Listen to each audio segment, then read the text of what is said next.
Quels sont les risques sociaux impliqués à faire des procès secrets et pourquoi c'est si important? C'est une super bonne question, parlons-en.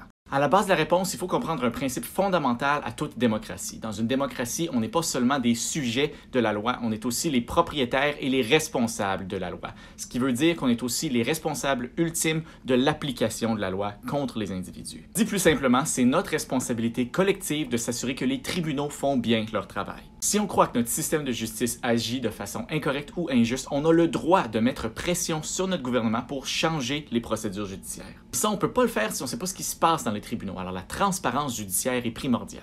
Ensuite, pour répondre à la question, il faut aussi comprendre qu'un procès, particulièrement un procès criminel, oppose un individu à l'État. Et là, je nous rappelle, dans une démocratie, l'État, c'est nous tous, collectivement, mais on délègue au gouvernement l'administration de l'État en notre nom. Les tribunaux sont aussi une branche de l'État, et son rôle, entre autres, c'est de s'assurer que le gouvernement qui exerce notre pouvoir délégué le fait dans le respect de nos lois. Si on permet des procès secrets, le risque à notre société, c'est que les tribunaux et le gouvernement se mettent de connivence pour arriver à des décisions qui font leur affaire, au lieu de décisions qui suivent nos lois. Si ça arrive, on arrête d'être un État où il y a la suprématie du droit, et comme le droit est basé dans nos lois choisies démocratiquement, on arrête d'être une démocratie.